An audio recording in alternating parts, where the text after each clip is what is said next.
பணி இந்த வாரம் ஃபுல்லா செங்கல்பட்டு மருத்துவமனையில கேப்ல முழு நேர பணி பண்ணிட்டு இருந்தாங்க. இருந்தாலும் இந்த நாயும் கடியின் சிறியனுடைய அழைப்பை ஏற்று எந்த மறுப்பும் சொல்லாம எவ்வளவு சிரமங்களுக்கு வந்திருக்காங்க. அம்மையார் எங்கும் போயிட மாட்டாங்க, நம்ம தான் இருப்பாங்க, நமக்கு துணையா இருப்பாங்க. உங்களுக்கு ஐயங்கள் கண்டிப்பாக இருக்கலாம், நான் அதை கிடைக்கலாம் இல்லை. நான் இன்னொரு முறை அவரது ஒரு 1.5 மணி நேரம் தனியாக அவர்கள் 3/4 மணி நேரம் மருத்துவத்தின் சிறப்புகளையும் உங்களுடைய ஐயப்பாடுகளை ஒரு 3/4 மணி நேரம் நீங்கள் கேள்வியாக கேட்டு பதில் தரத்து வேண்டிய ஏற்பாடை இந்த சிறியன் செய்ய காத்திருக்கிறேன். நம்ம கே.கே. நகர் மருத்துவமனையில் சிறப்பாக பணி புரிகிறாங்க.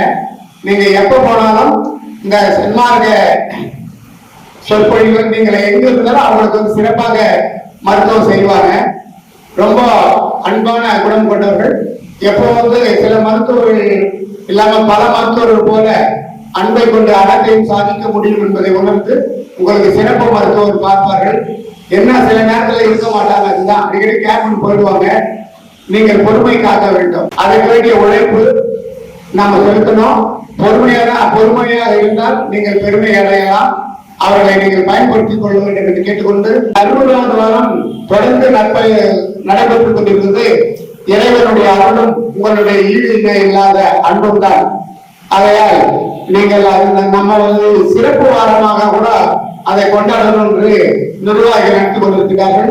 சீக்கிரமாக வந்திருந்து அவர்களுக்கு சீக்கிரம் அந்த இனிப்பு காரம் காஃபி எல்லாம் கூட வழங்கி சீக்கிரம் அவர்களுக்கு நல்ல பெரிய உபசரிப்பு நிர்வாகிகள் சார்பாக அளிக்க வேண்டும் என்று அன்புடன் கேட்டுக்கொள்கிறோம். இன்றைய சிறப்பு உணவு பி.எஸ். வரதராஜன் ஐயா அவர்கள் இங்கு வரவில்லை, இருந்தாலும் அவர்களை நீங்கள் வாழ்த்த வேண்டும். அவருக்கு இன்று 50வது திருமண நாள். இந்த நாளில் நமக்கு சிறப்பு உணவு அளித்துள்ளார். அடுத்த வாரம் வரும்போது அவருக்கு நாம் பெருமை சேர்ப்போம். அடுத்த வாரம் சிறப்பு உணவு நமது சங்கத்தின் செயற்குழு உறுப்பினர் சத்யநாராயணன் ஐயா அவர்கள் சிறப்பு உணவு அளித்துள்ளார். அவர்களையும் வாயார வாழ்த்து ஒரு மனத்தாமந்த தெய்வம் என்பது போல அவரால் வாழ்த்துவோம். இன்னொன்று பெரிய ஒரு மகிழ்ச்சியான செய்தி, நாம் இந்த கடந்த மாதம் ஐயப்பன் சென்று வந்தோம். நம்மளால ஏற்ற உதவி இருந்தோம். நமது 30 பேர் அங்க வந்து பார்த்து இது பண்ணாங்க. அதற்கு பிறகு ஒரு பாலு ஐயா குடும்பத்தினர் அங்க சென்று திரும்ப உணவு பண்ணாங்க. கடந்த 2-3 நாட்களுக்கு முன்னால கூட இந்த ரேணுகா காரி சிவபிரகாசம் ஐயா அவர்கள் குடும்பத்துடன் சென்று அவர்களுக்கு அன்பையும் இனிப்பையும் ஆறுதலையும் வழங்கினார். நான் ஒரு பெரிய பொறுமையாக கருதுகிறேன். ஆனால் அவர்கள் அதை எதிர்பார்க்க மாட்டார்கள். அவர்கள் பெரிய வாழ்த்து அவர்களுக்கு. ஏன்னா நம்மளால் அறிமுகப்படுத்தப்பட்ட இடம் அதை சிறப்பு பதிவு என்றால் அறிமுகப்படுத்தப்பட்டவருக்கும் ஒரு சிறிய பேர் தானே. ஏன்னா நம்ம கை காமிச்ச அந்த ஒரு பதிவு பண்ணிட்டாங்க. ஐயா நன்றி, நீங்க அந்த கை காமிச்சதுக்கு நன்றின்னு. நாம் வந்து பெரிய உதவி பண்ணல, 2 முறை அங்க போய் பார்த்துட்டு வந்திருக்காங்க. அவங்க போன விஷயமா தெரியல. இன்னொரு அம்மா கூட ஒரு 20,000 ரூபாய் மதிப்புள்ள அந்த பர்மிஷன்ஸ் ஃப்ரீயா கொடுத்தாங்க. அது பிறகு ஒரு 10 பேர் நம்ம கொடுத்தோம். அந்த இடம் வந்து சிறப்பு நிகழ்வுகளுக்கு நம் சட்டத்தின் ஒரு காரணமும் அவர்கள் காரணம். அதுக்கெல்லாம் முத்தாய்ப்பாக நமது அனிதா சம்பத் அவர்கள் அந்த முதியவர்களுக்கு எண்ணெய் தேய்த்து மசாஜ் பண்ணாங்க. அது ரொம்ப பெரிய பெருமை. இந்த வயசுல ஒரு வயசானவங்க முடியாதவங்க தொடர்ந்து கூட அந்த ஈர்வை வரும். அதெல்லாம் பார்க்காம அவங்க வந்து அந்த இறைவன் அவங்க அறிவி விட்டாங்க. நாங்க வந்து ஒரு அன்னை தெரசா என்ற ஒன்று பார்த்தேன். நான் உண்மையா அந்த காட்சியை பார்த்து என் கண்ணிலே நீர் வைத்தது. ஏன்னா அவர்கள் நல்ல பிள்ளையை அந்த ஒரு தாய் தந்தை பெற்று எடுத்துட்டார்கள். ஈகை, அன்பு, இந்த பரிவு அந்த அம்மா அவர்கள் பெற்றிருக்கிறார்கள். அவர்களுக்கு 2 ஆண் குழந்தைகள். அவர்கள் மேலோங்கி வருவார்கள். இந்த இடத்தில் உண்மையாகவும் உறுதியாகவும் சொல்கிறேன், நிச்சயமாக அவர்கள் பணி சிறக்க வேண்டும் என்று கேட்டுக்கொண்டு, எவ்வளவோ பணிகளுக்கிடையே அம்மா தேனாம்பட்டினம் போய் அங்கே படிப்பு அங்க பூஜை பண்ணுவாங்க. அதை விட சிறப்பு அப்படின்னு சொல்லிட்டு அங்க போயிட்டு அவங்களுக்கு ஒரு உறவினர்கள் போல ஒவ்வொருத்தரையும் விசாரிச்சு அவங்க எதிர்பார்க்கிற அன்பை கொடுத்த ரேணுகா சிவபிரகாசம் அவர்களுக்கும் நன்றியை தெரிவித்துக் கொள்கிறேன்.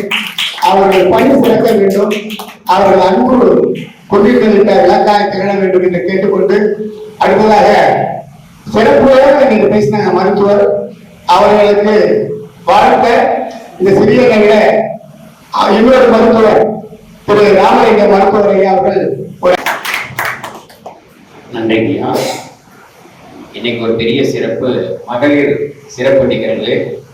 அதுல இன்னைக்கு அவங்களெல்லாம் வாழ்த்துறதுக்காக எனக்கு வாய்ப்பு கொடுத்த ஐயா அவங்களுக்கும் இந்த நிகழ்ச்சியில கலந்துக்கிட்டவங்க எல்லாருக்கும் நன்றியை கூறி அவங்களுக்கு வாழ்த்து தெரிவிப்போம். அருட்பெரும் ஜோதி ஆண்டவருடைய கருணையாலும் திருவருட் பிரகாச வள்ளல் பெருமானாருடைய தயவாலும் இந்த நிகழ்வு தொடர்ந்து ஐயா வாரந்தோறும் நடத்திட்டு இருக்காங்க. இவ்வளவு பேர் இந்த இடத்துக்கு வந்திருக்காங்க அப்படின்னா அவர் கொண்ட அந்த அன்பு தான். இதுக்குதான் இயற்கை ஈர்ப்பு விதின்னு சொல்லுவாங்க. இந்த ஈர்ப்பு விதி அப்படிங்கிற போது இங்கிலீஷ்ல என்ன சொல்லுவாங்க, அட்ராக்டிவ் ஃபோர்ஸ். அந்த ஆற்றல் வந்து அட்ராக்டிவ் ஃபோர்ஸ் சொல்லுவாங்க. நம்ம வந்து கோபம், வெறுப்பு, அன்பு இல்லாம இருந்தோம் அப்படின்னு சொன்னா அது ரிப்பல்சிவ் ஃபோர்ஸா மாறிடும், எதிர்ப்பு ஆற்றலா ஆயிடும். அப்போ மனித மனங்கள்ல ஒருத்தர் நிறைந்து இருக்கணும் அப்படின்னா அன்பு செலுத்தணும். அதுதான் வள்ளல் பெருமானார் சொல்லியிருக்காரு. அன்பு, தயவு, கருணை இதெல்லாம் வந்து அட்ராக்டிவ் ஃபோர்ஸ். இப்ப இதை செய்யறவங்களுக்கு பேர் என்ன அப்படின்னு கேட்டீங்கன்னா உத்தமர்கள்.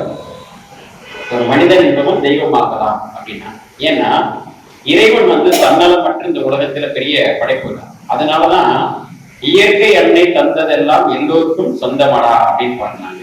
எனது உனது என்பதெல்லாம் இடையில் மாறும் பந்தமடா. அப்போ ஒரு நாள் எல்லாத்தையும் விட்டுட்டுதான் போறோம். இடையில அது மாறிட்டே தான் இருக்கும். ஆனா இங்க இருக்கிறதுலாம் இருக்கதான் போகுது. ஆனா நாம இருப்போமா இல்லையா அப்படிங்கிறது, நாம இருக்கணுங்கிறதுக்காக தான் சாகா கல்வி அப்படிங்கிறத பயில வந்திருக்கிறோம். இந்த சாகா கல்வியில இந்த இயற்கை சார்ந்து தெரியும் பொழுது மனம் சார்ந்து எப்படி அட்ராக்டிவ் இருக்குமோ அது மாதிரி உடல் உறுப்புகளுக்கு என்ன தேவை, அதனுடைய செயல்பாடு கச்சிதமா இருக்கணும் அப்படின்னு சொன்னா இயற்கை சார்ந்த அறிவை நம்ம பெற்றோம்னா சாகா கல்வி அடையலாம் அப்படிங்கிறத தொட்டா சகோதரி ஒரு நேரம் உங்களுக்கு எல்லாமே சொன்னாங்க. ஆரம்பத்திலேயே அவங்க தொடக்கமே வந்து நம்ம உடம்புல இருக்க அணுக்கள், அந்த செல்கள் எப்படி அது செயல்படுது அப்படிங்கிற சொன்னாங்க. வேதாத்திரி மகரிஷி அவங்க வந்து அந்த ஒரு பாட்டுல, இறை வணக்கம் அப்படிங்கிற பாட்டுல, எல்லாம் வல்ல தெய்வம் அது எங்கும் உள்ளது நீக்கமர அப்படின்னு சொல்லி பாடியிருப்பாங்க. அதுல அணுக்கள் கூட்டி பக்குவம், அணுக்களுடைய கூட்டு பக்குவம் நீ என்ன யாரு அப்படின்னு கேட்டா, ஒவ்வொரு அணுக்களும் சேர்ந்து ஒரு கூட்டு தான் பக்குவமா சேர்ந்த பிறகு எப்படி ஒரு சின்ன சின்ன சிமெண்ட் கலவை மணல்களை கலந்து ஒரு செங்கல் வச்சு அதுக்கப்புறம் கம்பி எல்லாம் வச்சு செவரு கட்டி எழுப்புறோமோ, அது மாதிரி இந்த உடல்ல இயற்கை வந்து பஞ்சபூதங்களாலையும் அதுக்குள்ள நிறைய சத்து பொருட்கள் எல்லாம் சேர்த்து 7 தாது பொருட்களை வச்சு இந்த உடம்ப வந்து கோவிலா கட்டியிருக்காங்க. அதை அற்புதமா அவங்க சொன்னாங்க. இதை நம்ம கோவிலவா வச்சிருக்கோமா இல்ல சாக்கடையா வச்சுக்க போறோமா அப்படிங்கிறது. அப்ப கழுத்துக்கு கீழே வந்து மலக்குற்றம், கழுத்துக்கு மேல இருக்க சளி குற்றம், இந்த 2 குற்றம்ங்கிறாரு வள்ளல் பெருமானார். அதை சுத்தம் செய்வதற்கு உண்டான வழிமுறைகளை அவங்க ஒரு 5 விதத்துல சொன்னாங்க. ரொம்ப அற்புதமா சொன்னாங்க. சகோதரி ஒவ்வொரு ஸ்டெப்பா கரெக்டா சொல்லிட்டே வந்தாங்க. சன்மார்க்கத்துக்கு என்ன வேணும், அடித்தளம் வந்து ஆரோக்கியம். அதை ரொம்ப ரொம்ப சிறப்பா இயற்கை சார்ந்து, இயற்கையா நம்ம வந்து எடுத்த உடனே மாத்திரை மருந்துகள் எடுக்காம இருக்கிறதுக்கு உண்டான வழிமுறைகள். மாத்திரை என்பது ஐயா முதலே சொன்னாங்க, இந்த நிகழ்ச்சியில பேசும்போதே சொன்னாங்க, நமக்கெல்லாம் பொறுமை வேணும். அவங்களை தேடி ஆஸ்பத்திரிக்கு போனா உடனே குணமாயிடும் எதிர்பார்ப்போட போவான். அப்படின்னா ஆங்கில மருத்துவத்துக்கும் இயற்கை மருத்துவத்துக்கும் ஒரே ஒரு வித்தியாசத்தை நான் சொல்லிடுறேன். நம்ம வீட்டுல எலி செத்து கிடக்குன்னு வச்சுக்கோங்க, இறந்து போச்சு, என்ன ஆகும்? வீட்டுல திருநாட்டம் வரும்.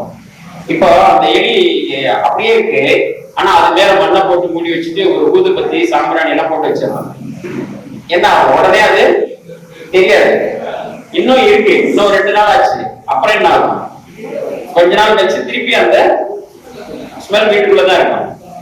அப்ப அதை எடுத்து போடுறதுக்கு நேரம் ஆகுது இல்லைங்களா? அதனால உடனே நம்ம என்ன பண்ணிட்டோம், மண்ணள்ளி போட்டு ஒரு ஊதுபத்தி கொளுத்தி வச்ச மாதிரிதான் மாத்திரை மருந்து இருக்குது ஆங்கில மருத்துவத்துல. அதுக்காக மருத்துவத்தை குற்றம் சொல்லல, அந்த மருத்துவமும் தேவைதான். ஆனா அது ஒரு முறை. ஆனா எடுத்த உடனே அந்த முறைக்கு போறது தவறான வழி. அப்படி நம்ம போக கூடாது. அப்ப இந்த மருத்துவம் என்ன அப்படின்னா, எங்கே கிடக்குது, எங்க இருந்து அந்த வாசனை வருது, நாற்றம், அதை போய் எந்த பொருள்களை வச்சு அதை கிளீன் பண்ணலாம், கையில் எடுத்து போடுமா போட மாட்டோம். அதுக்குரிய ஒரு டூல்ஸ் எடுத்து அதை பக்குவமா எடுத்து எல்லாத்தையும் அதுக்கப்புறம் அங்க கொஞ்சம் நீர் விட்டு கழுவி சுத்தம் பண்ணிடுவாங்க. இப்ப நிரந்தரமா அங்க என்ன ஆகி போச்சு, சுத்தமாயிடுச்சு. இதுக்கப்புறம் அங்க அந்த துர்நாற்றம் வருமா, வராது. அது மாதிரிதான் இயற்கை மருத்துவம். காரணம் தெரிந்து, அதாவது குணம் நாடி குற்றமும் நாடி அப்படின்னு நம்ம சொல்றோம். எதை செஞ்சாலும் முன்னாடி யோசனை பண்ணி செய்யணும். ஆனா இப்போ மருத்துவத்துல பார்க்கும்போது என்ன சொல்லுவாங்க, எங்க அந்த பிரச்சனை இருக்குது அதை நாடி என்ன பிரச்சனை, அதை எந்த தன்மையில அதை சரி பண்ணணும் அப்படிங்கிறத பார்த்துதான் அதை சரி செய்யணும். இப்ப நிரந்தரமா சரியாகக்கூடிய வழிமுறையை எடுத்த உடனேயே நாம அந்த அணுகுமுறையை கண்டுட்டோம் அப்படின்னா வருங்காலத்துல தொடர்ந்து இருக்கக்கூடிய பிரச்சனையை நம்ம தோல்ல சுக்கி சுமைக்க வேண்டிய அவசியம் கிடையாது. ஆனா எடுத்த உடனே நம்ம வந்து எலி செத்து போன இடத்துல வந்து மண்ணை போட்டு மூடி ஒரு ஊதுபத்தி ஏற்றி வச்ச மாதிரி இருந்தா வாழ் நல்லா கூட்டிகிட்டே போகும். அது மாதிரி இந்த மருத்துவத்தை நம்ம இயற்கை வாழ்வியல் முறைய வள்ளல் பெருமானார் சொன்ன மாதிரி சன்மார்க்கிகளுக்கும் உலகியல் மக்களுக்கு கொஞ்சம் அங்கிருந்து நான் மாறுபட்டு மருத்துவர்களாக அந்த அணுகுமுறையில சொல்லுவோம். நீங்க ஆன்மீகமா கேட்டீங்க அப்படின்னா வள்ளல் பெருமானார் சொன்ன வழிமுறையாகவும் சொல்றது தயாரா இருக்கும்.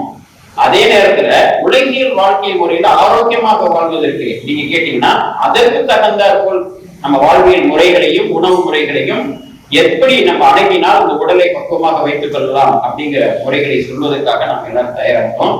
அந்த வகையில இன்னைக்கு சிறப்பாக அருமையாக ஒவ்வொரு பாயிண்டாக ஒவ்வொரு விஷயங்களையும் ரொம்ப எளிமையாகவும் ஒரு குறைந்த நேரத்துல எவ்வளவு அதிகமா சரியா சொல்ல முடியுமோ அந்த அளவுல சொல்லி அமர்ந்திருக்கிறாங்க யசோதா அவர்களுக்கு நம்ம சபை சார்பாகவும் என் சார்பாகவும் வாழ்க்கையையும் இன்னும் அவங்க வாழ்க்கையில இன்னும் நிறைய விஷயங்களை ஒரு பெரிய சாதனை புரியக்கூடிய இதுல என்ன தெரியுங்களா, இவ்வளவு பேசுறது ஒரு ஆண் பேசினா கூட நான் அவ்வளவு சந்தோஷப்பட்டிருக்க மாட்டேன்.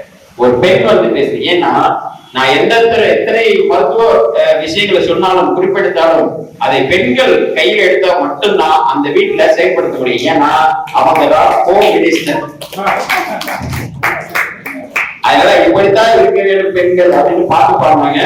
ஆனாலும் இதையெல்லாம் தாண்டி சாதனை படைக்க வந்திருக்க வள்ளலார் வழிகாட்டிய வழியில் வந்த பெண்கள் அத்தனை பேருக்கும் அவர்களுடைய பொற்பாதம் தொட்டி வணங்கி நன்றி கூறுகிறேன். பாட்டுடைய சகோதர சகோதரி அனைவருக்கும் வந்தனம்.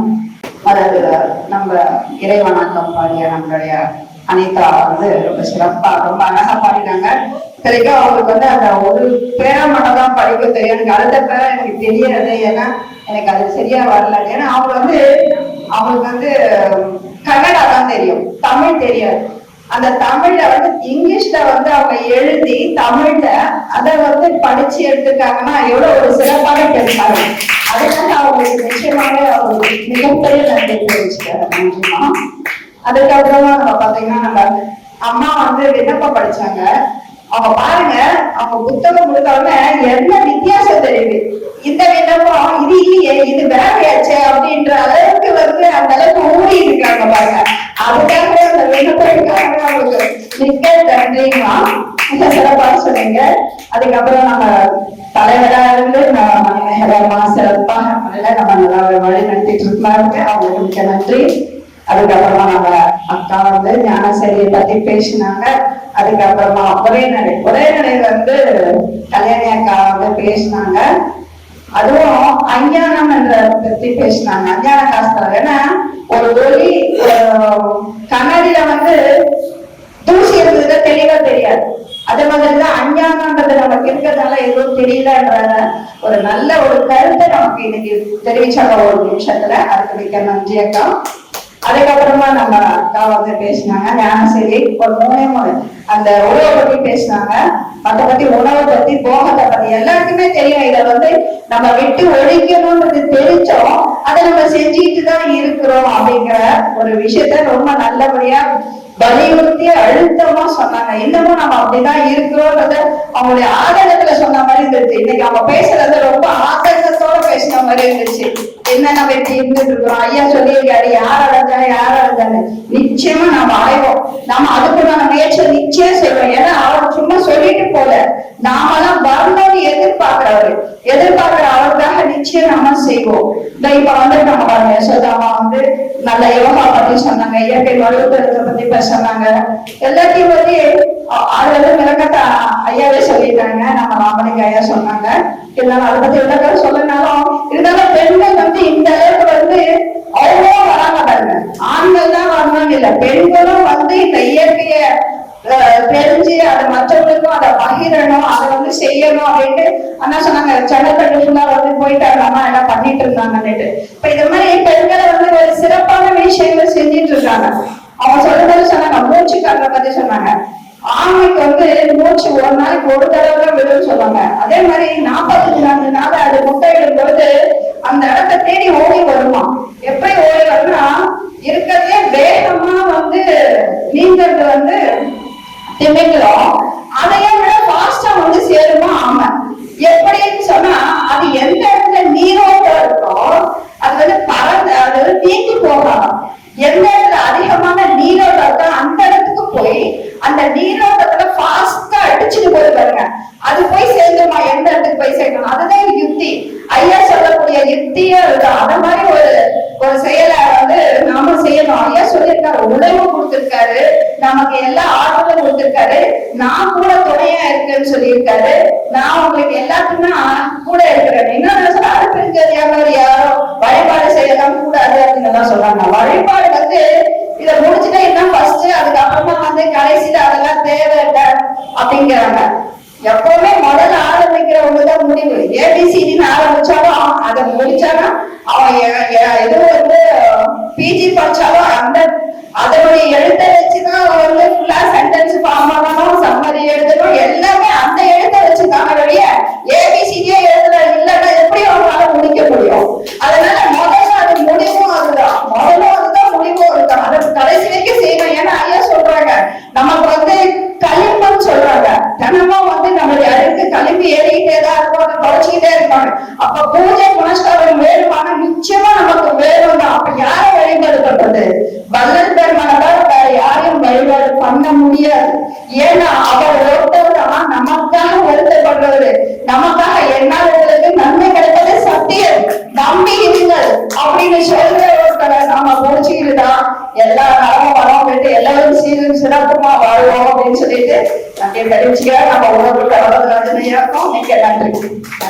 ஜோதி ஜோதி ஜோதி சுயம் ஜோதி ஜோதி ஜோதி பரம் ஜோதி ஜோதி ஜோதி அருள் ஜோதி ஜோதி ஜோதி சிவம் வாம ஜோதி சோம ஜோதி வான ஜோதி ஞான ஜோதி மாக ஜோதி யோக ஜோதி வாத ஜோதி நாத ஜோதி ஏம ஜோதி வியோம ஜோதி ஏழு ஜோதி வீர ஜோதி ஏக ஜோதி ஏக ஜோதி ஏக ஜோதி ஏக ஜோதி ஆதி நீதி வேதனி ஆடல் நீடு பாதனி வாரி ஞான போதனி வாழ்க வாழ்க நாதனி வாழ்க வாழ்க நாதனி அருட்பெருஞ்சோதி அருட்பெருஞ்சோதி தனிப்பெரும் கருணை அருட்பெரும் ஜோதி திருவருட்பிரகாசவரதாய திருவடிகளே சரணம். வள்ளல் மலடி வாழ்க வாழ்க, எல்லா உயிர்களும் வாழ்க. ராமலிங்க அபயம் ராமலிங்க அபயம் ராமலிங்க அபயம்.